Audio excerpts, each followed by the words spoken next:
Eu estou vendo ahora que os nacionalistas cataláns, que supostamente son nacionalistas, supostamente, para mí non son, están aplaudendo a mutualización da deuda, que lle quiten a deuda. E nacionalistas galegos tamén. Non pode ser. Os que non estudiaron nada, quer dizer, non estudiaron nada de que vai isto, porque estamos seguindo o mesmo proceso que seguimos Estados Unidos. Non, dice Europa, trae para casa a deuda, home, que la pago yo. E en España a señora Montero dice, trae esa deuda para aquí, home, que la pago yo, que soy moi generosa, que soy moi buena. Non se me explico, non? La mutualizo yo, non? Vale, pero que quen queda con control do crédito, e iso dixo moi ben fui a única persona que yo oí decir que é conselleira de Economía de Extremadura.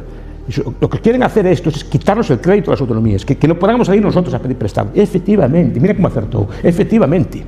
O entendeu a primeira, é dicir, que non quere que podamos pedir prestado non só, que non podamos, digamos, valernos por nós mesmas, ou que podamos, digamos, ter unha política fiscal sana, sino que sempre dependamos de papá a Madrid. Pero cuidado, ese mismo de papá a Madrid está facendo con papá a Bruselas. Dice que papá a Bruselas, non, eurobonus, eu para a COVID, non, para euro... Next Generation. Así salimos creamos prosperidade industrial facendo papelitos, ou ni siquiera papelitos, apuntes electrónicos ou euros digitais, que é o último grito, non? Digo, que bien, que buena es Europa, que nos paga la deuda. E iso, para que credes que creo que o proceso é o mismo. Esas personas que están aí, que son... Rotan tamén rotan os políticos, porque es que rotan que van a ver von der Leyen despois de acabar aí, vai acabar pidiendo por la calle ou le van a buscar outro puesto.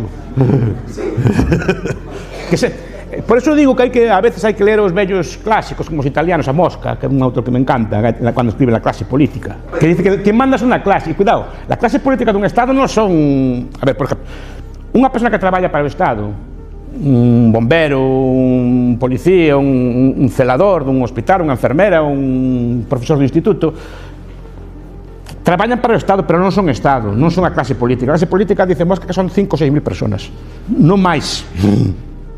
Pues esas 1000 personas hasta aí en Bruselas, non é el que manda así.